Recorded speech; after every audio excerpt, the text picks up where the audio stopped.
বল ভাই, এই নেন রোবো। Thank you. আমাদের ঝিনেদহেতে 5টা শপ হচ্ছে, এই জন্য আমি আপনাদের কুষ্টিয়াতে আসছি। আপনাদের কুষ্টিয়াতে আমরা 2-3টা শপ করব, আপনি লোক দেখেন। আমি তো ভাটার ব্যবসা করি। আচ্ছা, তাহলে আমি দেখবো না। না ভাই, আপনি আইছেন? হ্যাঁ পারুজ ভাই, আমি আইছি। এই যে আপনার 3টা সুপার শপের 15 দিনকার 20 লক্ষ টাকা। তাহলে পারুজ ভাই, আমি চলে গেলাম। ফারুক ভাই, আসসালামু আলাইকুম। আপনার পাবনায় যে 3টা সুপার শপ আছে, আপনি যাইতে একটু সময় দিতে পারেন না? এতগুলো বিজনেস কিভাবে আমি সামলাবো? তাহলে আপনার বিজনেস গুলো দেখবে কে? যাও, ওই 3টা সুপার শপ তোমাকে দিয়ে দিলাম, তুমি দেখাশোনা করবা। যদি ভালো লাগে কিছু প্রফিট দিবা, নাইলে দরকার নাই। শালা এইগুলো কি বড় লোক রে। আসসালামু আলাইকুম ভাই, চলে গেলাম। আচ্ছা যান। ভাই, তাহলে আমার এই মাসের প্রফিটটা দেন। ভাই, আপনি 2 লাখ টাকা দিছিলেন, এর লাভের 50,000 টাকা। ওরে আল্লাহ, 2 লাখে এত টাকা লাভ! যত ইনভেস্ট করবেন তত বেশি লাভ পাবেন। ভাই, এই টাকাটাও রেখে দেন, আমি দেখি আরো ইনভেস্ট বাড়ানো যায় নাকি। ঠিক আছে ভাই, আবার আসবেন। এত টাকা দিয়ে ঈদের গাতন দিলাম, কিন্তু আসলে এত টাকা আগের থেকে দিয়ে কোনো লাভ হইলো না।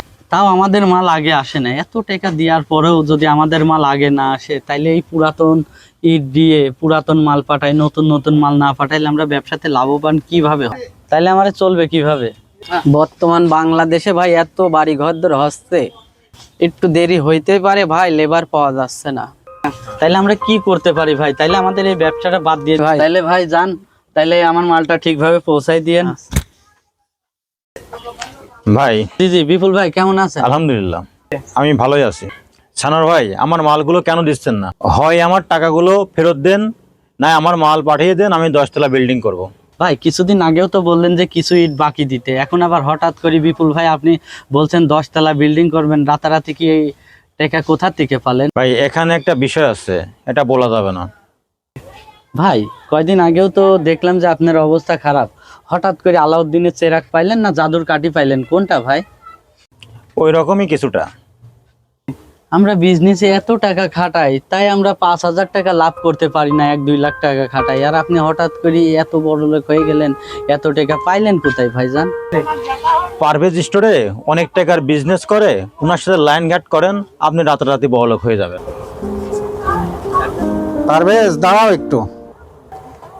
পাশে আমার একটা জায়গা আছে, ওই জায়গাটা 20 লক্ষ টাকা দাম হচ্ছে, ওইটা বিক্রি করার ব্যবস্থা করতে হবে, পারবা?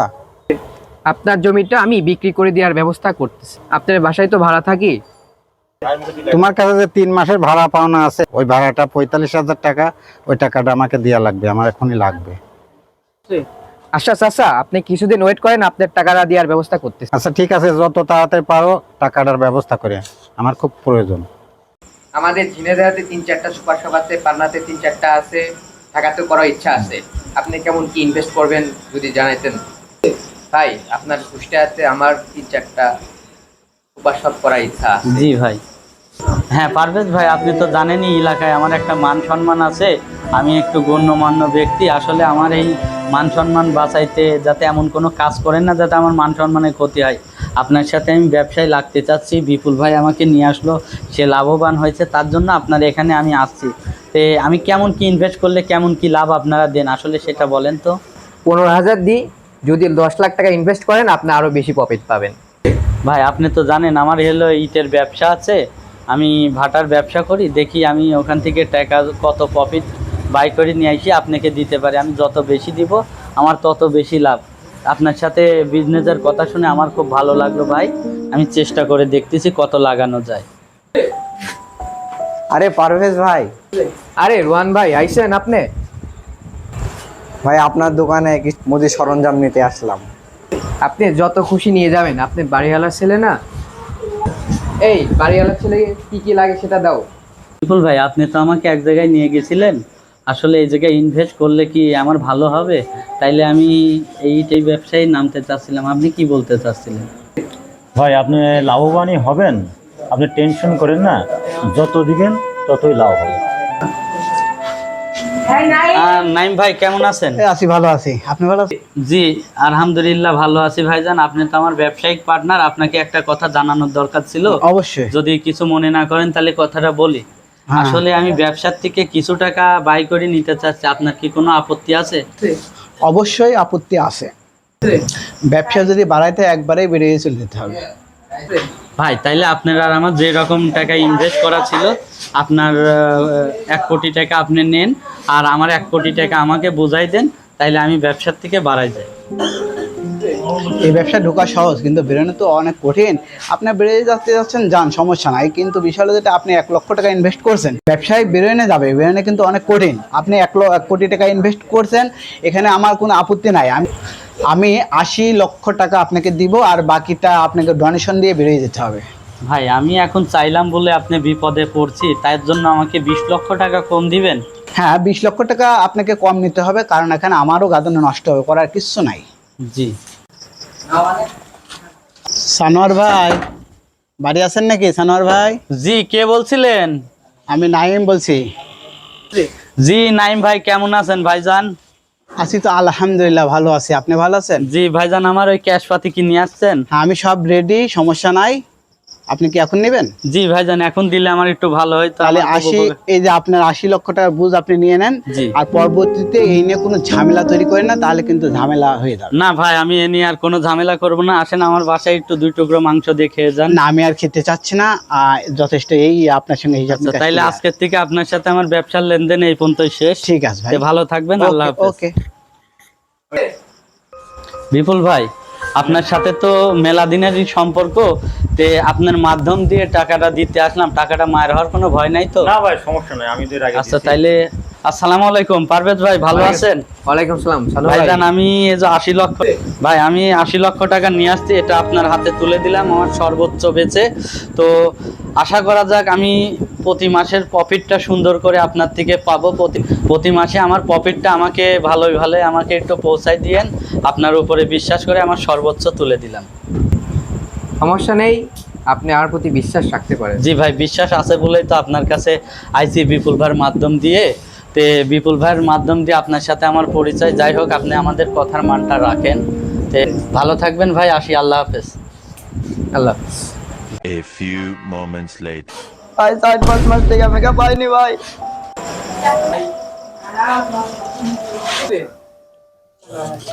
বিপুল ভাই বাড়ি আছেন নাকি? হ্যাঁ সানোয়ার ভাই, আসি। কি অবস্থা? বিপুল ভাই, আমার ওই প্রফিটটা নিয়ে আসার জন্য চলেন না যাই ওই পারভেজ ভাইয়ের কাছে। আমার তো মাস শেষ হয়ে গেল, আজকে 5 দিন বেশি হয়ে গেছে। চলেন প্রফিটটা নিয়ে আসি। আচ্ছা চলেন যাই। সানোয়ার ভাই চলেন যাই আমরা। বিপুল ভাই, আজকে যাই আমার টাকাগুলো একটু নিয়ে দিলে আমার একটু সংসারে খুব ঘাটতি হয়েছে।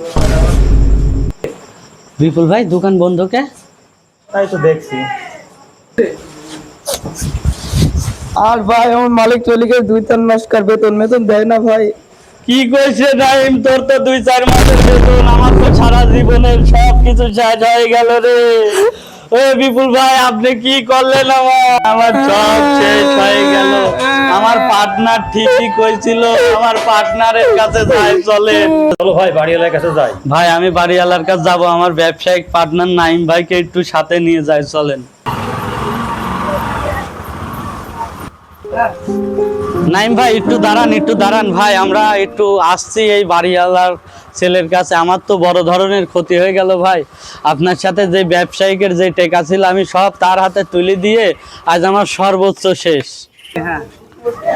ও মাই গড, আমি নিষেধ করেছিলাম যে এটা করার দরকার নাই। আসলে আমি বারবার বেশি লোভটা ভালো না, অতিরিক্ত মানে লাভের আশা করাটা ঠিক না। কি করব ভাই, যা হবার তা হয়েছে। আসলে আমার লোভের কারণে আজকে এই অবস্থা। তো আপনারা যদি আমার সাথে একটু বাড়িওয়ালা ছেলের কাছে যে যদি আমার টাকাটা তুলে দিতেন, তাইলে আমার সবাই খেয়ে দিয়ে বাঁচতাম। ঠিক আছে, চলেন যাই, চেষ্টা করে দেখি কি করা যায়।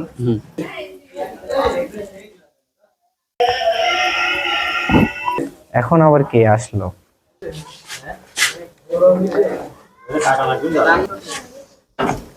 ভাই আমরা একটু কথা বলতে আসলাম। হ্যাঁ ভাই আসেন, ভিতরে আসেন।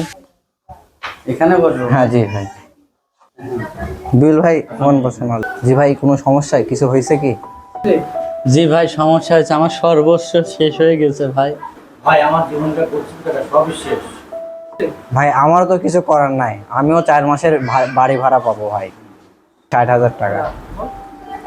আমি নিষেধ করেছিলাম, আমার রানিং ব্যবসা ছিল, কত ভালো ছিল, এখন আমি তাও নিষেধ করেছিলাম। অতিরিক্ত লোভ আসলে ভালো না, কারণ এরকম ঘটনা অহরহ ঘটতেছে। আপনারা না বুঝেই এরকম একটা ঘটনা মানে কার বুদ্ধি নিয়ে করেন, কি বুদ্ধি নিয়ে, এটা আমি নিজেও বলি না। আসলে এগুলো করা ঠিক না। পরবর্তীতে আপনি এখন থেকেই আপনি সচেতন হওয়ার দরকার আপনার।